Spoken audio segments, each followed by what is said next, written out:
아멘. 오늘 말씀은 사도행전 12장 5절부터 12절 신약 207쪽입니다. 한 절씩 교독하겠습니다.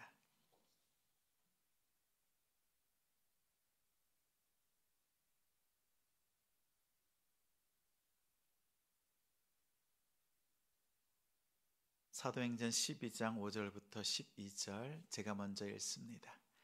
이에 베드로는 옥에 갇혔고 교회는 그를 위하여 간절히 하나님께 기도하더라. 헤롯이 잡아내려고 하는 그 전날 밤에 베드로가 두 군인 틈에서 두 쇠사슬에 매여 누워 자는데 파수꾼들이 문 밖에서 옥을 지키더니 호련히 주의 사자가 나타나매 옥중의 광채가 빛나며 또 베드로의 옆구리를 쳐 깨워 이르되 급히 일어나라 하니 쇠사슬이 그 손에서 벗어지더라. 천사가 이르되 띠를 띠고 신을 신으라 하거늘 베드로가 그대로 하니 천사가 또 이르되 겉옷을 입고 따라오라 한대 베드로가 나와서 따라갈새 천사가 하는 것이 생시인 줄 알지 못하고 환상을 보는가 하니라. 이에 첫째와 둘째 파수를 지나 시내로 통한 쇠문에 이르니 문이 저절로 열리는지라 나와서 한 거리를 지나매 천사가 곧 떠나더라. 이에 베드로가 정신이 들어 이르되 내가 이제야 참으로 주께서 그의 천사를 보내어 나를 헤롯의 손과 유대 백성의 모든 기대에서 벗어나게 하신 줄 알겠노라 하여 깨닫고 마가라 하는 요한의 어머니 마리아의 집에 가니 여러 사람이 거기에 모여 기도하고 있더라. 아멘. 하나님이 더 좋게 하신다. 하나님이 더 좋게 하신다라는 제목으로 말씀 전합니다. 우리 성도들이 한 주간 기도하면서 보내셨지요. 하나님 앞에서 여러 가지 기도 제목으로 하나님 앞에서 기도하며 한 주간 보낸 줄 압니다. 여러분의 기도에 하나님께서 항상 응답해 주셨지요? 100% 응답해 주고 계시지요? 하나님 앞에 드려진 기도 중에서 응답되지 않는 기도가 있을까요? 이런 말 들어보셨지요? 하나님이 응답하지 않는 기도는 없다. 왜냐하면 세 가지 유형으로 하나님께서 응답하시기 때문에 그렇다는 겁니다. 첫째는요, 즉각적으로 응답해 주세요. 하나님께서 즉각적으로 응답하십니다. 히스기야 왕이 병들었어요. 그러자 하나님께 기도합니다. 하나님, 내가 하나님께 행한 선한 일들을 기억하시고 나의 병을 고쳐 주옵소서라고 기도했더니 즉각 응답하십니다. 이사야 선지자에게 하나님께서 말씀하세요. 즉시 15년 동안 생명 연장이 되었습니다. 우리의 기도가 하나님의 뜻과 일치될 때 즉시 응답이 있습니다. 두 번째는요, 대기하라고 하는, 기다려라라고 하는 응답이 있어요. 즉시 이루어지지 않습니다. 내가 원하는 때에 응답되지 않아요. 그런데 하나님의 타이밍에, 하나님의 때에 응답해 주시는 거지요. 하나님이 아담과 사라에게 약속하셨어요. 너희 둘을 통해서 큰 민족을 이루겠다. 근데 이 약속이 주어지고 난 뒤에 25년이나 걸렸습니다. 그 기간 동안에 아브라함이 인간적인 방법을 동원합니다. 아들이 없자 종을 통해서 나의 상속자입니까? 물었습니다. 또는 하갈을 통해서 이스마엘을 얻었습니다. 이렇게 자신의 상속자가 누구인가 찾고 또 찾았습니다. 근데 이렇게 기다려라 라고 하는 응답은 우리의 믿음과 또 인내를 시험하시는, 더 견고케 하시는 하나님의 응답인 거지요. 이럴 땐 어떻게 해야 돼요? 계속 기도해야 합니다. 하나님께서 이루실 때까지, 이루어 주실 때까지 기도하는 거지요. 세 번째 응답이 있어요. 거절. 하나님께서도 우리의 기도에 대해서 거절하실 때가 있습니다. 바울이 몸에 가시를 놓고 3번이나 기도했습니다. 그런데 하나님께서 말씀하시죠. 나의 은혜가 너에게 족하다. 이렇게 응답하시고 고쳐주질 않았습니다. 육체의 가시, 고질병을 고쳐주지 않으셨습니다. 거절에 대한 그 응답은요, 하나님께 더 큰 계획이 있다. 하나님의 뜻을 이해하도록 우리를 이끌어 주시는 과정입니다. 그래서 거절도 응답이지요. 여러분이 지난 한 주간 기도하셨던 것들을 한번 생각해 보세요. 즉각적으로 응답해 주셨고, 어떤 기도 제목에 대해서는 기다려라 말씀하셨고, 때로는 거절하는 그 응답으로 우리에게 말씀해 주십니다. 우리가 기도한 그 기도의 제목들 중에서 이 세 가지 응답에서 벗어나는 것 있어요? 있어요? 없어요? 없어요. 이 안에 다 있어요. 그래서 응답되지 않는 기도는 없다라는 거지요. 하나님은 100% 응답하신다, 이렇게 말하는 이유가 뭐지요? 하나님은 항상 응답하시니까 무슨 일이든지 하나님 앞에 기도하자, 우리가 기도하지 않을 이유가 없다는 거지요. 기도하자는 겁니다. 하나님은 크든 작든 그 내용이 무엇이든 간에 하나님께 자주 나와서 기도하는 사람을 좋아하십니다. 무시로 하나님께 기도하는 성도를 좋아합니다. 회사에서도 보면 일 잘하는 사람들이 있어요. 일 잘하는 사람들, 그 특징이 있는데, 중요한 결정을 할 때도 물론이거니와 작은 문제에 대해서도요, 윗사람에게 찾아가서 물어봅니다.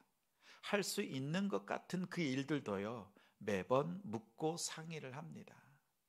능력이 없어서가 아니에요. 그 일에 대해서 마음으로 또 물어보고, 그 해야 될 일들이 무엇인지를 자주 보고하는 거예요. 진행되는 일도 어떻게 진행되고 있는지 자주 보고합니다. 굳이 부르지 않아도 와서 보고를 합니다. 그 일들을 잘하는 거예요. 그런데 조금 일이 더디고 어려운 사람들은요, 문제 생기기 전까지 찾지 않습니다. 혼자 생각하고 혼자 처리합니다. 그러다 보면 자신의 능력을 보여주려고 하지만 실수할 때가 있어요. 문제 때문에 터집니다. 그 터진 문제가 걷잡을 수 없을 정도로 커질 때도 있습니다. 그런데 우리의 기도가 그럴 때가 있어요. 뭔가 해결해야 될 문제가 있을 때만 하나님께 기도합니다. 고난이 와야 기도합니다. 문제가 생겨야 기도합니다. 고통이 따를 때 그제서야 기도합니다. 어려운 문제가 있을 때만 기도하는 우리의 모습을 발견할 때가 한두 번이 아니지요. 그 대표적인 모습이 누가복음 15장 탕자의 비유를 통해서 우리의 모습을 발견할 수 있습니다. 둘째 아들이요, 아버지가 돌아가시기 전인데 유산을 달라고 합니다. 아버지의 유산을 받았습니다. 그리고 이제 그것을 가지고 가서 다 탕진해 버렸습니다. 돼지를 치면서 돼지가 먹는 그 음식도 줄 사람이 없습니다. 배고픕니다. 그제서야 생각이 납니다. 누가복음 5장 17절에 이렇게 말합니다. 내 아버지 집에는 풍족한 품꾼이, 일꾼이 얼마나 많은가. 나는 여기서 줄여 죽겠구나. 자신의 신세를 한탄했습니다. 자, 둘째 아들이요, 아버지께 돌아가야 되겠다, 이 마음을 품은 이유가 뭐죠? 지금 내가 집을 떠나서 아버지가 정말 마음 아파하시고 계시구나, 이 마음을 생각한 거예요? 아니에요. 아버지가 나를 얼마나 기다리실까, 그런 생각을 가지고 집으로 돌아가야 되겠다, 이 생각하지 않았어요. 그냥 자신의 처지, 자신의 상황이 좋지 않은 것을 깨달은 것뿐입니다. 그리고 그 상황을 바꾸려고 생각해 보니까 지금 자신의 주변의 환경과 다른 사람을 통해서 자신의 처지를 바꿀 수 있는 상황이 도무지 안 된다는 거예요. 유일하게 자신의 문제를 바꿀 수 있는 상황, 그 여건이 되는 곳이 아버지의 품일 뿐인 거예요. 아버지의 마음, 아버지의 고통을 생각한 게 아니에요. 마지막까지 철저하게 자기 자신만 생각하는 겁니다. 지금 배고프니까, 배고파서 죽을 것 같으니까 풍족한 아버지가 생각난 것뿐이에요. 철저하게 이기적입니다. 보십시오. 우리가 하나님을 생각하고 아버지의 품으로 돌아가야 되겠다라고 할 때는요, 우리도 고난이 올 때 하나님을 생각합니다. 고통이 있어야 기도합니다. 문제가 터져야 그제서야 기도합니다. 그런데 하나님께서는 이 아버지처럼 우리의 그 기도, 우리가 하나님 앞에 그때라도 나아갈 때 우리의 기도를 터부시하지 않으십니다. 그게 뭐냐라고 말씀하지 않으세요. 평소에 계속 기도했어야지, 아버지의 마음 좀 알아줬어야지, 이렇게 핀잔하지 않으세요. 우리의 기도는 가만히 보면 대부분 자기 중심적인 기도를 합니다. 그럴지라도 하나님은요, 우리의 그런 기도를 사용하십니다. 우리가 기도하는 그 자체를 통해서도요, 하나님께서는 하나님의 일하시는 과정으로 삼으신다는 데 있어요. 우리의 그 자기중심적인 그 기도조차도 사용하셔서 더 좋게 하시는 하나님이시라는 사실을 기억하시기 바랍니다. 우리가 고난 중에 때로는 내 문제 때문에 하나님 앞에 나아가지만 그때라도 하나님 앞에 나아갈 때 하나님은 더 좋게 하십니다. 오늘 사도행전 말씀은요, 예수님의 제자들이 또 예수님의 이름으로 교회가 세워져 가는 과정을 보여주고 있습니다. 또 반대로 보면 교회가 이렇게 세워져 갈 때 사탄은 지독스럽게 방해를 합니다. 아픔을 줍니다. 교회와 성도들의 마음을 꺾어 놓으려고 해요. 낙심케 하고 또한 그렇게 마음을 무너뜨리려고 안간힘을 씁니다.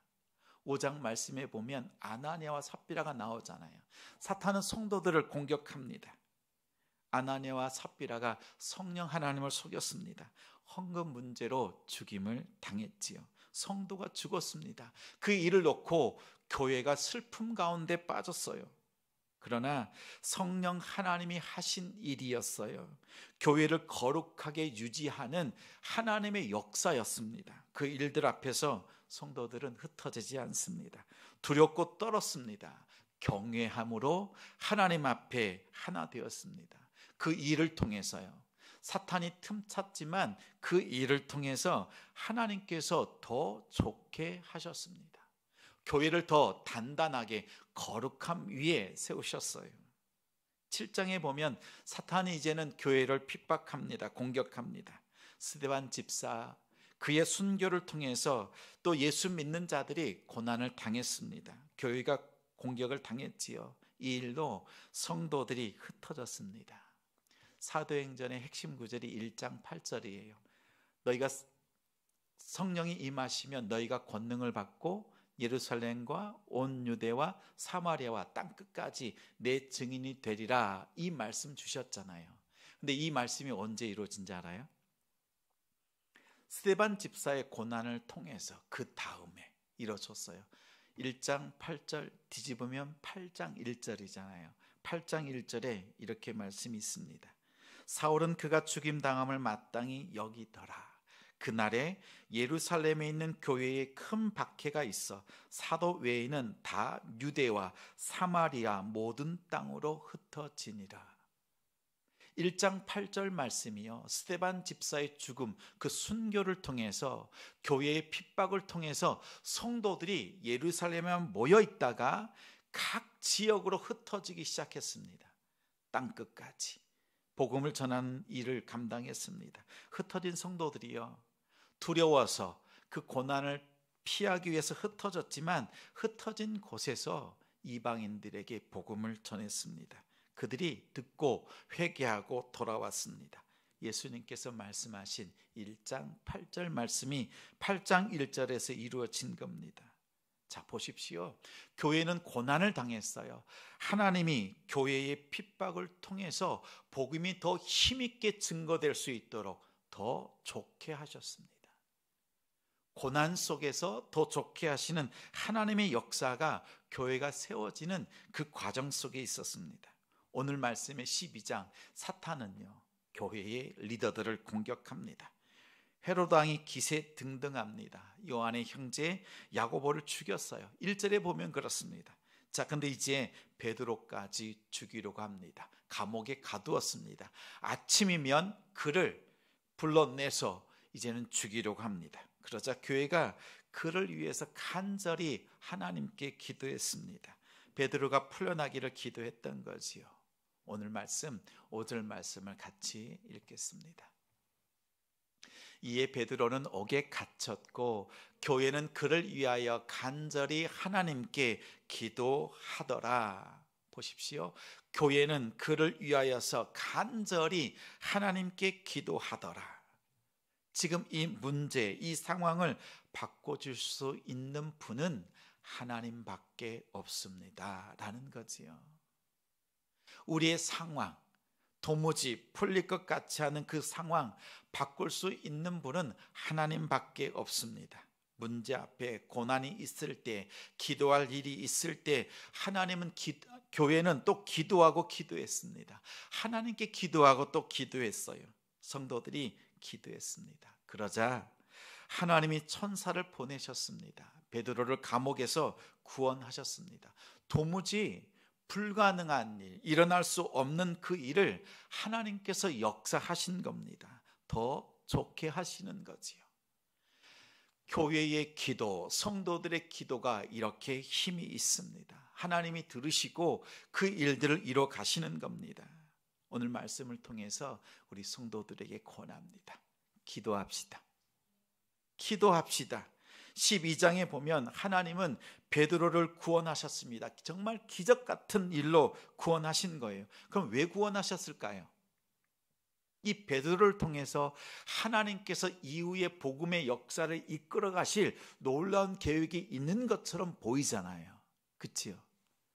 근데 놀랍게도요, 이 베드로가 12장에 이 천사를 통해서 구원받은 이 사건 그 뒤로는요, 베드로가 복음을 어떻게 전했다라는 것이 단 한 구절도 나오지 않습니다. 오히려 교회를 통해서 그 리더십이 구원을 받았고, 이제 그 뒤로는요, 사도 바울을 통해서 하나님께서 복음을 전하는 그 놀라운 계획들을 드러내고 있습니다. 스데반 집사를 죽였던 사도 바울, 이 바울이 등장합니다. 자, 교회가 간절히 하나님께 기도했습니다. 베드로를 구원하셨습니다. 그리고 성도들이 기도했더니요, 이제는 베드로가 아니라 정말 복음의 사람, 하나님의 마음에 합한 사람, 하나님께서 세우신 이방인들을 위해서 세우신 그 그릇, 이 바울을 세우시고 보내주시는 겁니다. 복음이 힘있게 전파되도록 그 다음 리더를 세우신 겁니다. 자, 보십시오.